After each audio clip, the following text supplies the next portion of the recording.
about to listen to the Dr. Dahlia Show. Sassy, stimulating medical talk radio. Any medical advice Dr. Dahlia Wax gives on her show should not be substituted for an actual visit to your medical provider. And now, here's Dr. Dahlia.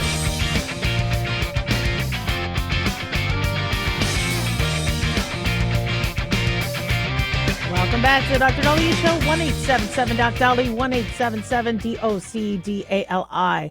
So all eyes are on this Midtown Manhattan office building. It's at 235 East 42nd Street. Workers spotted structural support beams beginning to buckle, and they're concerned about a impending collapse of the building. We're going to get you guys that story as soon as we get more information on what's happening. But currently, people are being evacuated. Nobody's hurt. But before a building collapses, as they're starting to see some loss of structural integrity, pretty scary stuff. But one thing I want to open with is, I've been saying this before, I'm a broken record. How the hell has Graham Platner, Senate candidate for Maine, gotten this far in politics? He's leaving. I mean, he's not officially gone. The Democrats are right now scrambling to find his replacement. Janet Mills, not sure why she bowed out. I mean, she would have been, a good candidate. But Graham Platner somehow got to run unopposed in the primary with his history of Nazi tattoo, with his disgusting comments as it pertains to women and taking responsibility and partial responsibility for rape, accusations of sexual misconduct, sexual assault, and now we have the latest where one of his prior girlfriends said that he forced himself on her, and then how he treated Purple Heart veterans and called them names, thinking that, he could have done better. And so you have a candidate like this, and I've said this time and time again, whether he represents the Republicans, Democrats, Independents, this is an embarrassment to America. Here we are celebrating our 250th, and we have a candidate who was running around with a Nazi tattoo that he says he covered up or he didn't know. And it's just one thing after another. And he's still technically in the race. I mean, I think he's going to be gone by today. But nobody has said anything after that whole New York Times expose on assault allegations. No, nobody did anything. Why? Well, they said, these are women that don't agree with his politics. Apparently, the latest accuser says she agrees with his politics down the line, which means she's also a Democratic socialist. What does it have to take for somebody to realize that somebody is not worthy of representing us in Congress? Now, people could say, yeah, but people voted for Graham Platner. Well, not entirely, because they didn't have another choice. I think Janet Mills had left the race. So it was Graham Platner or nothing for the Democrats. That's not cool. The Democrats want better choices than that. And so I believe if there is going to be a change in time for the Maine Senate race, it has to be done by July 13th. So from what we're understanding, Democrats are scrambling. I'm surprised that they'd be scrambling, because you would think they would always have a plan B, especially with all the news and everything going on with him. I mean, it's just one thing after another. Not to mention, you really want him representing you? You would think they would have already had a plan B, and maybe they do, and they're going to announce it at the last minute. But boy, does this really resemble what we saw with Biden, where everybody doubled down on a bad candidate, and then they had to, at the last minute, do a quick change to Kamala Harris, and now they're going to be, trying to put in a new candidate. The Democrats do have time. I know Susan Collins has been a favorite in Maine, but they because she's not very, very Republican or MAGA Republican, she's more moderate. People call her a rhino, and many people in Maine felt she has represented them for that one Senate seat, but she is still vulnerable, and the Democrats do have time. But my question is how many women, coming out saying, look, I think I'm a victim. His behavior was violent. His behavior was aggressive. This is not somebody that, is worthy of serving us. And nobody believed him, because it was, what are their politics? And I understand there's a lot of, like we saw with Brett Kavanaugh, we've seen with other candidates, and Trump, is it true? Is it not? Are people trying to do him in? And unfortunately, people have weaponized women and sexual assault history to the point now where when somebody says that they've been assaulted, the first thing people think is, well, what's your ulterior motive? And the first person who claimed they were raped or assaulted who weren't ruined it for everybody else. But now you have multiple cases. To me, the Nazi tattoo was enough. And then him insulting veterans. Really? Are you kidding me?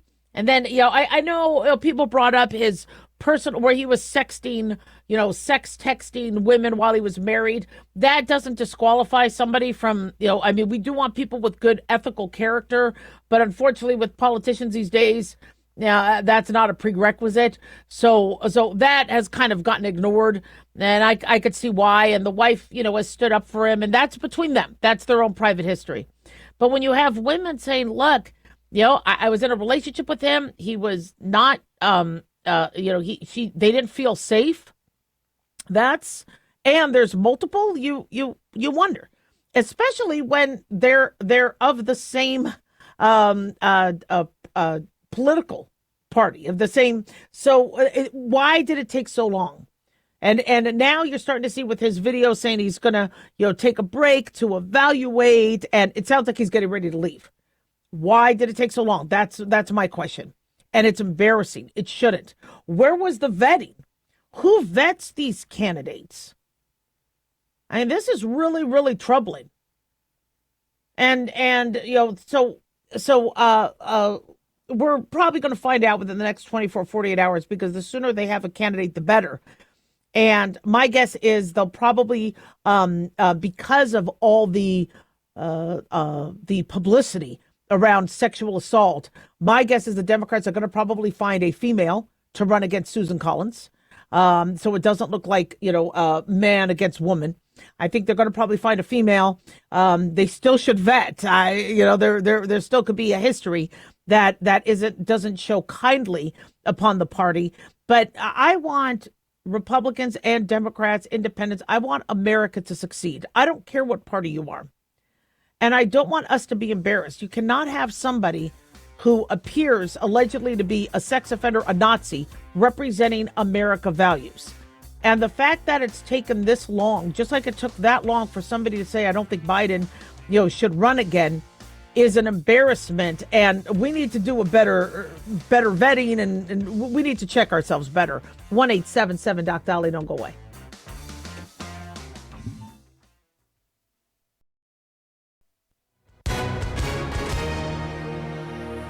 Hi, everyone. If you've been injured in an accident and think you deserve compensation, listen up. Because we have legal professionals standing by right now to answer your questions for free. We'll help you find out if you have a case and how much it's potentially worth. If you were hurt in a car accident, truck accident, motorcycle accident, rideshare accident, slip and fall, or any other type of accident, call our 24/7 hotline now and let us help you find out how much your case is potentially worth. Call 800-978-6800. That's 800-978-6800. 800-978-6800.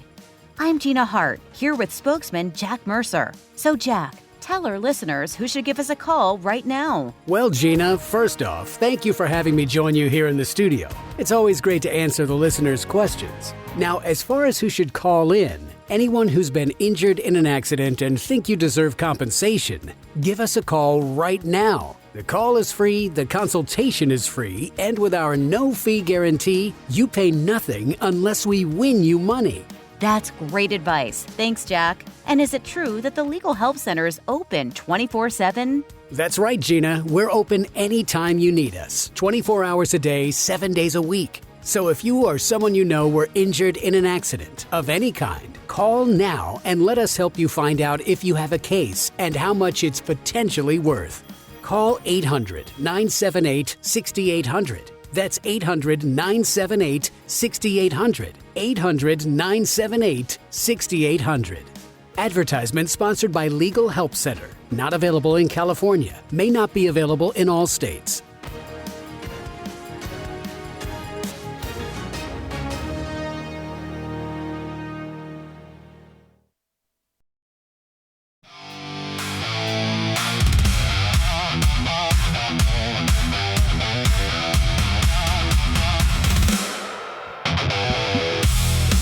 We are back on the Dr. Dahlia Show. Rock on, 1-877-DOC Dali, 1-877-DOCDALI. Big thanks to Talk Media Network for making the show happen. Big thanks to Daniel, who is our producer and amazing, might I say. And big thanks to y'all for tuning in. We really do appreciate it. Don't forget to follow us on Twitter or X at Dr. Dahlia, spelled out. Facebook, The Dr. Dahlia Show, and on YouTube, click like and subscribe. So all eyes are on this Midtown Manhattan office building, which used to be occupied by Pfizer. It used to be Pfizer's headquarters before they moved to Hudson Yards. But it's at 235 East 42nd Street. 42nd Street. Then I was just there, and I know that because I was singing the 42nd Street song. And I walked right by it, and it has not collapsed. But when you look at the video, and I shared this on my Twitter, you look at buckling beams that I believe were found on the 21st and 22nd floor, or connecting the 21st and 22nd floor. This is concerning. Around 8 a.m., construction workers noticed the cracks inside the building. The fire department said that the workers spotted structural support beams beginning to buckle on the 21st and 22nd stories, and then floors and self-evacuated. Officials say that caused the 21st to 26th sixth floors of the 38-story building to start caving under the stress. As a result, multiple buildings are now evacuated, not only the 33-story skyscraper, but multiple other. They say this building is near Grand Central Terminal. It's near Madison Square Garden. It's Midtown. You could see the footage. You see these massive silver beams buckling and bending. The floor starts to crumble. I mean, this is some very, very frightening, scary stuff. So the skyscraper used to house pharmaceutical giant Pfizer. Then it was Pfizer has left, and so it was being now converted to a 1,500 unit luxury rental complex. According to Daily Mail, a site worker has accused the construction project's general contractor of irresponsibility following the emergency evacuation. So there's already some drama. They say the general contractor chose to go non-union for this project. All we want is responsible construction in the city of New York. That's according to Cliff Johnson of Steam Fitters Local 638. They did not shore up the job correctly. The beams started crumbling, the floor started crumbling, and they might have to evacuate the other side. Johnson said the project was a total renovation and that crews were gutting the entire building. So from what I understand, I tried to do a little bit of research. I think the original building was from 1905. The main building we see today was, I believe, built in 1960, but part of its original structure might have incorporated a smaller 10-story building that dated back to 1905. Don't quote me on that. I'm trying to do research on the actual building. But I was walking around New York and I was looking at these buildings, especially these old ones, wondering, how they renovate and how they do the support. And obviously they've done it because here we are in 2026. But the technology that was used back in the early 1900s, the 1800s and 1900s, when New York City exploded in terms of its size, it was always big, but in terms of what we see today, more modern buildings. The weight of humans, the weight of office furniture and computers, and it's different. And how often are they adjusting?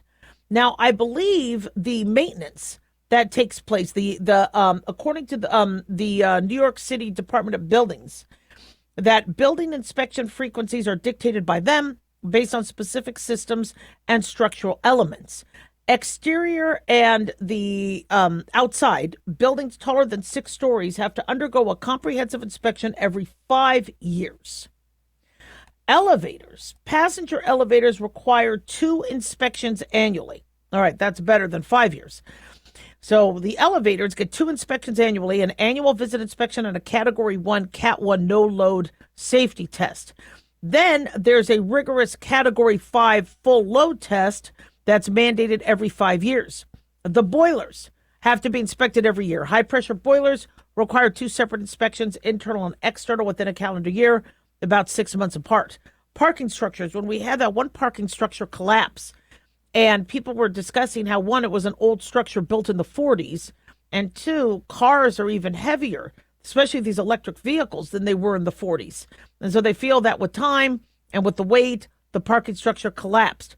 Parking structures apparently have to undergo initial and ongoing condition assessments to ensure structural integrity, but according to Rand Engineering and Architecture, I don't have how often that is. And then the tenant habitability. How are tenants living? Landlords are required to conduct annual visual inspections of all dwelling units, common areas to test for mold, pests, lead paint hazards. So it really depends on how many stories, if it's commercial, residential, mixed use, and so there's not a very easy answer, but for the most part, the local law 11 and the facade, right? Is it facade or facade inspection safety program? I apologize. Used to be local law 11, now is the FISP, requires owners of buildings greater than 6 stories to have exterior walls and their outer structure at least inspected by a qualified exterior wall inspector every 5 years. You would think that would also include the inside of the structural beams. How much do these inspectors make, by the way? They make bucks. Anywhere from $70,000 to $90,000 a year. Averages about $35 to $45 an hour. For the New York City Department of Buildings, starting salaries typically begin around $54,000 for entry-level positions, and people can reach 6 figures with experience and certifications.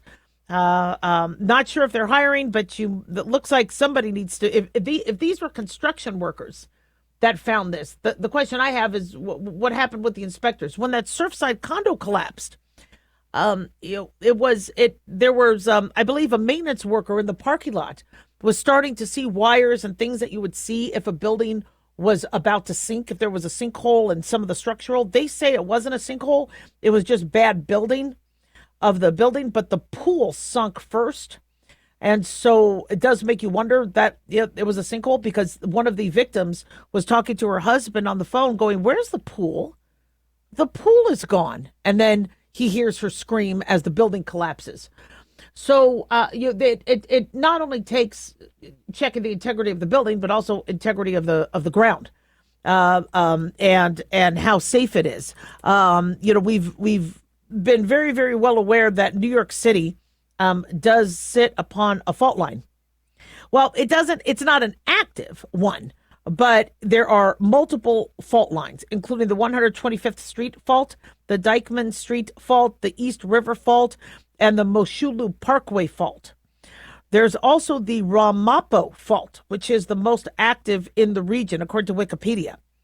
And they say the tri-state area is considered a moderate seismic hazard zone. The faults are remnants of the ancient continental rifting and plate collisions. When stress builds within the intraplate crust, it could release along those pre-existing zones of weakness. So the largest fault line in New York City is the 125th Street fault. Now that stretches from Edgewater, New Jersey, runs across Manhattan, passes through the northern tip of Central Park, extends under Roosevelt Island, and terminates in Queens. Okay, well, that's not good. Then you got the Dyckman Street fault in Inwood in Upper Manhattan, crosses the Harlem River into Morris Heights. The Moshulu Parkway fault, situated in the Bronx, runs north of the Dyckman Street and 125th Street faults. Then you got the East River.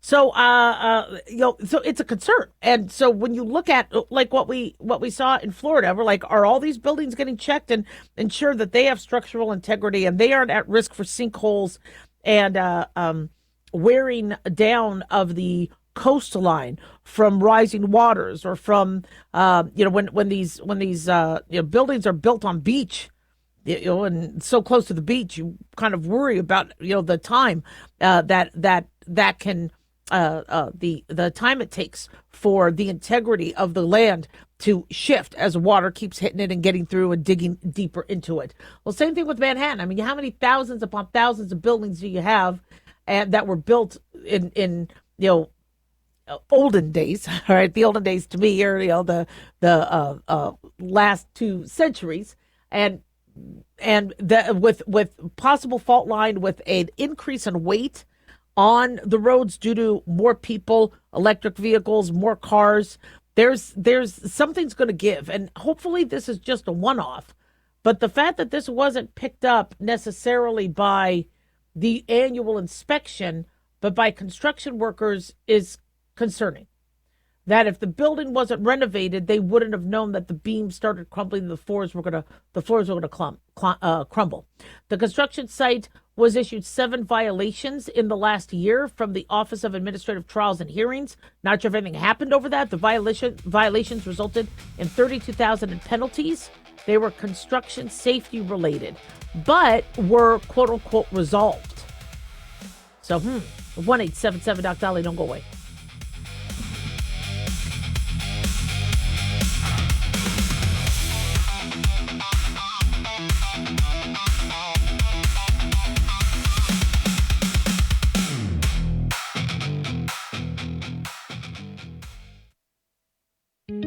Looking for a gift that can actually help secure someone's future? It's Mark Falter's new book, Common Sense Income Strategies. It makes the perfect gift for that special someone in your life. Mark has helped thousands of hardworking Americans secure their financial future by using time-tested strategies that continue to create wealth, whether the market is up or down. Strategies that will make perfect sense once you take the time to read this powerful book. Common Sense Income Strategies brings to you what Mark has been teaching in person and talking about on the radio for decades. You've worked too long and too hard not to see the fruits of your labor. To learn how to receive your free copy, call 866-764-2635. That's 866-764-2635. Secure your future with Common Sense Income Strategies by Mark Falter. Again, to learn how to receive your free copy, call 866-764-2635. That's 866-764-2635.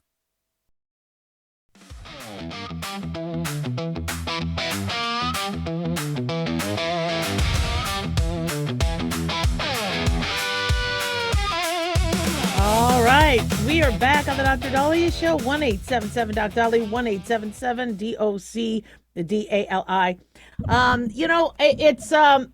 It's hot. I'm not liking it. Yeah, I always talk about and tell you guys that I am more of a I like October, November, December. That's my favorite time of year. And I don't really like the spring and summer. You know the song, "There ain't no cure for the summertime blues." The summertime blues is real. And if any of you are dealing with the summertime blues, you're not alone. It's real. I never liked the summer because one, as I grew up in Phoenix and Las Vegas, and so summer was really, really hot, right? Two is I liked school. I hated being out of school and hot and home and doing chores, and I couldn't stand it. I hated the summer, and I just couldn't wait for back to school, and we couldn't afford summer school or summer camp or anything like that, and so I just hated summer. And so maybe as a kid there could be some psychological basis for that, because I'd rather be at school than home. But I just, even now, I mean, here I am, I'm 29 years old now. Yeah. So here I am in a state of delusion about my age. I get a birthday every June. Yeah, happy birthday. Yeah, y'all miss my birthday. I don't want to hear from it. But anyway, so I get another birthday. So I'm older in the summer. I'm younger at Christmas time, but I'm older in the summer because I get another birthday. So that's not fun. It's hot. I can't really do stuff with the dogs. The dogs are really grumpy because they want to go outside. And so I let them go in the backyard, and they're like, well, it's too hot. Do something. They'll look at me to fix the weather. Like, I can't fix the weather, so I can't do a lot until it's nighttime. So you have to wait for it to be nighttime, but it takes forever to turn night. Why? Because of the daylight saving time, which I can't stand. And so for me, like, it finally starts to get dark, like 9 o'clock. I don't want to wait to enjoy the outdoors till then. I'm just grumpy. I'm sorry. I'm just grumpy. And then I'm like, okay, well, vacations. Well, go on vacation. You can't go on vacation all summer long. Can't do that. So you go on a vacation, but then after 4 or 5 days, you've maxed out your credit cards. What do you do for the remaining 86 days of the summer? So we don't talk about it a lot because we talk about the holiday blues. A lot of people have holiday blues when they lose a loved one. It's cold. They have seasonal affective disorder. It's cloudy. They need the sun. They remember their lost loved ones, and going through the holidays is not easy, not to mention the stress of the holidays, but nobody really talks about the summertime blues. And there ain't no cure for the summertime blues. Summertime blues. No. I mean, you can sing the song. So what do you do? How do you fight the summertime blues? All right. Well, you can go swimming. That's good. But then there's sunburns and there's sunblock and there's, and then you have to worry about drownings and it's swimming's fun. But if you don't have a pool, it's not that easy. And even if you do have a pool, after a while, you're like, okay, what do I do with the remaining 23 hours of the day? So, but water sports, if you are living near water, that is good to do. One thing I got my kids, and I used to get them when they were little, and I even got this for them as an adult. I was at Walmart. There was a big, huge water gun. I don't know where they put it because they know that I want to shoot water balloons at them, but I think water balloons are fantastic. So I think doing water balloon fight is fantastic. That's not going to cure the summertime blues, but you need to find ways to make summer fun. I think cookouts are huge because you got to be around other people. Everybody needs to complain. And there's ways to kind of cool down, get the shades, get the sprinklers on, water, misters. There's a lot of different things that you could do. Another thing that I think makes me feel bad is because it's so hot, I'll sleep more during the day. Well, I kind of like the schedule I had during standard time where I would go to bed at 8, 9 o'clock, be able to wake up at 5, 6 in the morning and get through my day. Now I feel like because it's hot and I can't do anything and I'm not exercising as much, but I have to exercise indoors and the air conditioning doesn't work that well. It puts off your cycle. So let's address that. All right. With your exercise, for instance, okay? Early morning is still really nice. Okay. If you aren't sleeping, right, because it's hot, and you sleep during the day, then get out there at 5, 6 in the morning to work out. When the weather is still cooler, or do a night walk, not alone, but make sure you have somebody. Try to do some water sports if you do have access to a pool. Even if you only have access to a jacuzzi, there's still things you could do in a jacuzzi, and handball, certain games, certain, Marco Polo. It's kind of hard to do Marco Polo in a jacuzzi, but you do what you can. In terms of friends, you don't be alone. We isolate. I mean, I went outside today and I was like, okay, well, I finally have clothes on. I got my makeup on. I'm going to say hi to the neighbors because I haven't said hi to the neighbors. Nobody's around. And it was like, 7:30 in the morning. No one's out. Nobody's out like they are during the other holiday times. We have during, we have 4th of July, which I think really brings a lot of us together. I think we just had a great 4th of July, but I noticed that some people get the summertime blues right after the holiday. I feel sad after Christmas. Some people feel blah, after Easter. Some people feel blah after Thanksgiving or 4th of July. So that could also be it. So, you could still do the cookouts. It's America 250. You could be celebrating 4th of July all year long.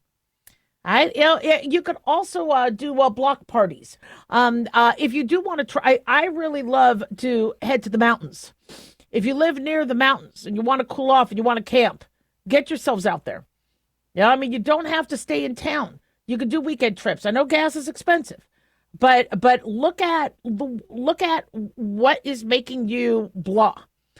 But one mistake that I've made, and I think a lot of people make, is they just bite their tongue and bite their time and just kind of wait for the calendar to keep flipping pages until they get to where they need to. I've done that for years. Like, okay, well, we're almost out of summer. I'm just going to wait. Okay, we only have 6 more weeks, or we only have, and then you just sit there and almost waste your life. Start coming up with things that you can do during the summer. Even if it's planning, even if it's let's say you want to plan your Christmas holiday travel. Well, then your summertime is the time to make money. This is where you do your garage sale. Go through your house, figure out what, you can resell, and, come up with a garage sale, an early morning weekend garage sale. You can put some tents up, make some money over the weekend, or even donate. What are you going to donate this Christmas? Well, you got to start looking at that now. Start preparing for the holidays. If there's something you want to do or you want to set up, like a family trip or a family get together. So keep busy, but don't just watch TV. Right? It's don't just sit home and just sit by the air conditioning because you're losing your life. You're not staying active. You're not staying healthy. You could do a lot of I would also work on your recipes.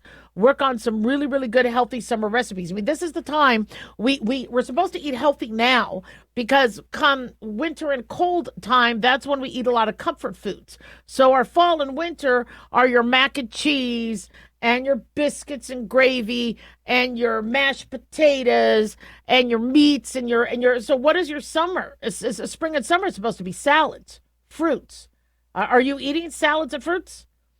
Yep. My husband for 4th of July said, all right, I'm going to make some burgers before we hit the fireworks. We're going to do this. And I'm like, okay, where's the vegetables? We need vegetables. Right? Right? Don't forget about the vegetables. So eat healthy. Use the summer to get yourself healthy. Yeah, what happens is we all stress around the holidays that, oh man, I got to come up with New Year's resolutions and I'm going to have to lose weight and I'm going to have to. Well, why don't you start working on your body now? Work out indoors. There's a lot of things you could do indoors. Get a yoga mat, do some stretches, do some yoga, do some Pilates, run in place, get a stair stepper, treadmill, or get a step where you go up on the step, down on the step, and you just kind of do steps while you're watching your favorite show. But turn your summer around so you don't get the summertime blues into something where you are being very productive and you're making your life a little better for the rest of the year. But it is the summertime. A lot of us get the blues. 1-877 Doc Dolly, don't go away.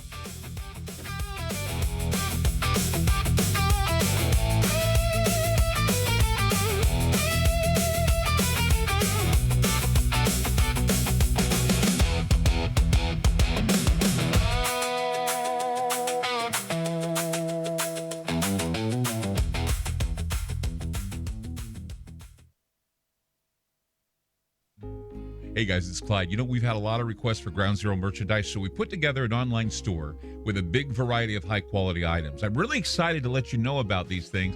We have a lot to offer you and your loved ones. In addition to our regular apparel, such as t-shirts, beanies, hoodies, and hats, we've expanded our product line with posters, flags, aprons, mugs, and a whole lot more. We also have Ground Zero collectibles along with a limited edition of items like a Clyde Lewis canvas portrait, a Ground Zero embroidered jacket that will certainly make for great gifts and for interesting conversations with family and friends. And we now offer publications such as Ron Patton's book about mind control, MK Zine, and back copies of the official magazine of Ground Zero while it was in print. Paranoia, the Conspiracy Reader, also coming in 2023, are updated and revised books that I've written. There's a secure and easy-to-use shopping cart for your purchases. So shop today at our official store by going to groundzeromerch.com. Again, that's groundzeromerch.com. Hey, America. How tired are you of mainstream corporate media's biased narratives and manipulated news? Their dishonesty and attempts to influence this generation have been exposed, put on display for anyone who's even half paying attention. But the New American Magazine has been an honest source of news and commentary for over 50 years. This is your opportunity to receive the stalwart of principled journalism at a deep discount. Picture a beautifully published magazine arriving at your doorstep twice a month, packed with insightful stories written with integrity. It's also available digitally on the New American's mobile app. Get up to speed with intelligent coverage from a freedom perspective. Right now, for a limited time, the New American is available to radio listeners at a 25% discount on a new subscription. Visit thenewamerican.com/radio25 and receive 25% off. Subscribe today at thenewamerican.com/radio25.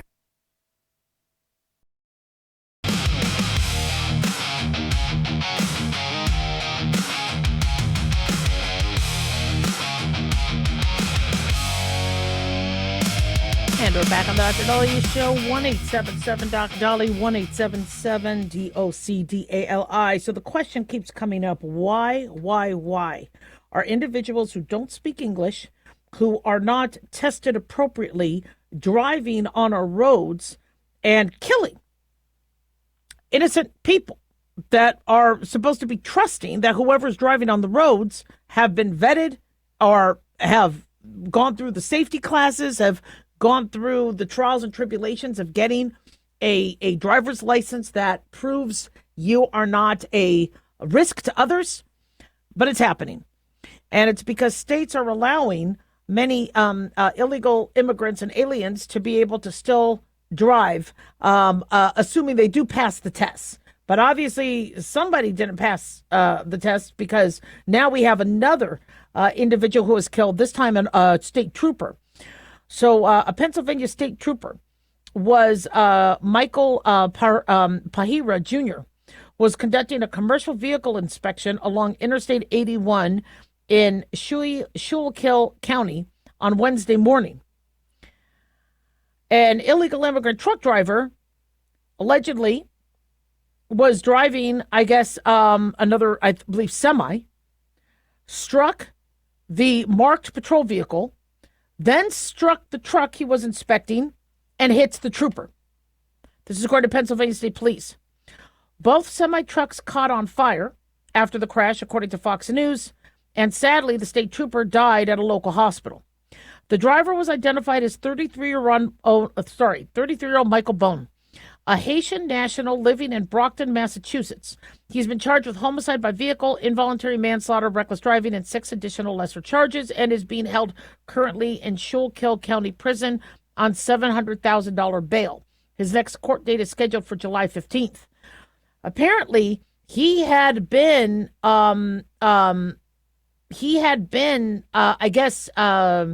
his parole had been terminated. He was supposed to leave the U.S. and somehow was still here holding an active CDL, commercial driver's license. The Department of Homeland Security has lodged an immigration detainer against him.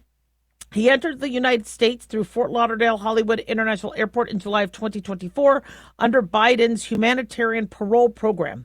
He later applied for temporary protected status, but the application was denied. DHS terminated his parole in 2025, ordered him to leave the country, but he didn't go. Hence, he's illegal. While living in Massachusetts, he obtained a non-domiciled commercial driver's license in March 2025. According to Fox News, the Massachusetts Registry of Motor Vehicles said he first qualified for the license in 2025 while he was authorized to work under federal law. Because remember, he lost his ability to be here in June of 2025. So he got it while it was still active. But somehow it got renewed in February 2026. The Trump administration directed states to stop doing that. Stop issuing or renewing non-domiciled CDLs for drivers who no longer met federal eligibility requirements. And this was a preventable death. This man shouldn't have been driving. And now we have a state trooper dead. And this is just frightening. Transportation Secretary Sean Duffy has tightened up commercial driver licensing rules a top priority following these multiple crashes involving these non-domicile CDL holders. They say last year, Duffy launched a nationwide audit of states issuing them, including crashes that happened in Wyoming, Florida, California. Donald Trump said at least 17 fatal crashes in 2025 killed 30 people involving immigrants living in the country illegally. Again, more accidents are caused by U.S. citizens, but we want to prevent all of them. And one easy way to prevent some is by following our immigration laws. If you look at the states that right now allow undocumented immigrants to have state driver's licenses, apparently these include California, Colorado, Connecticut, Delaware, Hawaii, Illinois, Maryland, Massachusetts, Minnesota, Nevada, New Jersey, New Mexico, New York, Oregon, Rhode Island, Utah, Vermont, Virginia, and Washington. How do they qualify? According to Google, applicants must generally provide alternative documentation if they don't have a social security number, a valid foreign passport, foreign birth certificate, a consular identification card, proof of a local address using utility bills, lease agreements, official mail. In some states like Maryland or Delaware, you have to require proof of state income tax filing. And then how do they pass? Well, they have to pass standard vision, written knowledge, and behind-the-wheel driving tests. Now, we've all seen movies and TV shows, right, joke about how this process is, where someone's like, well, let's go have beers. Oh, I'll pass you. I mean, usually these DMV workers, are supposed to be by the book. But how are some of these individuals, when we've seen video after video, of people interviewing some of these truckers where they don't speak a lick of English. How did you pass your written test? Another concern people have is if the Save America Act ever does finally get passed and we do require voter ID, will these driver's licenses given to illegal immigrants be considered valid ID? If somebody looks at, here's my ID, if they don't actually thoroughly vet and look at it and it's not marked specifically that this person is not here as a legal resident, has not gone through the legal process, or here illegally, but they got the license because, everybody's still trying to figure out what to do, whereas other countries deport, we might say, okay, well, we'll give you a mulligan while we're still working out our processes. Are they going to be able to use these driver's licenses to vote? It's a concern. I mean, I've done commercial driver's license physicals, and, luckily everybody spoke English, and they had a valid driver's license. And based on their valid driver's license, they had to have a valid driver's license first before we did the medical. And my job wasn't to ensure if they were legal or not. My job was to ensure that they were healthy enough to drive. How was their eyesight? How was their hearing? Do they take any medications that can make them impaired? It's not my job to make sure they speak English. It's not my job to make sure they can pass the test because I'm the physician. But you would think somebody in that long process would go, wait a second. What's going on here? 19 U.S. states and the District of Columbia allow illegal immigrants to obtain state driver's licenses. And what's really blows my mind is this is a lot simpler than it has to be. All the other countries, none of the other countries have the same issues that we have because, again, they have very clearly written immigration laws. If you are undergoing the process, if you were here legally and you're undergoing the process, you're doing your court hearings or whatever, there's an assimilation process. But we have, because of the open borders and people not following up with their court dates and everything else, it's a mess. Whereas any other country would deport them, in America, people are fighting that. But the reason why the legal immigration process is so important is because of the assimilation. I think there was one injury that happened with a school bus because this person was from a country where they don't honor school buses the way we do, where, we stop, if there is a school bus and there's kids getting on the school bus, we wait. Most school buses should have a stop sign, but you're supposed to on both sides. But when you're going through the process, like my family did, and they're here for years and studying for the test and learning the language, then you assimilate. You learn how things are done here. Driving is very different in different countries. And, in Mexico, when you turn left, you go to the right side of the road. I thought that was it. When I was driving around Puerto Vallarta, you had to go all the way to the right and wait for the left turn signal, and then you cross all those cars.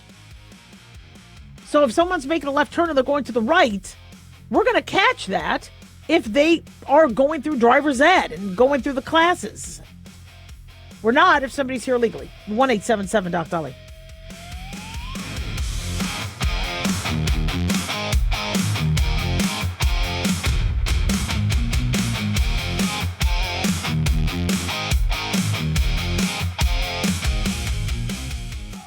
Dr. Dahlia here. Are you tired, burned out, gaining weight, succumbing to the daily pressures of life? Well, how's your dopamine doing? How you feel right now, how you'll feel an hour from now, and how you'll feel next week is completely reliant on your dopamine. Our daily motivation and willingness to push through challenges depends on the intricate chemical process dopamine provides. Christian Kalikas and I created Deploying Dopamine, a book that tells you what dopamine is, when it dysfunctions, and how to successfully deploy it when needed. Find Deploying Dopamine on Amazon today. Check it out. Increase fuel economy up to 7.9% with Hot Shot Secret Gasoline Extreme, the solution to maximize your engine's performance and fuel economy. Whether you're driving a sports car or a daily commuter, Gasoline Extreme is specially formulated with PEA to deep clean. Don't settle for an average driving experience. Upgrade to Hot Shot Secret Gasoline Extreme and go further on each tank. Order now on Amazon or HotShotSecret.com. Hot Shot Secret, powered by science.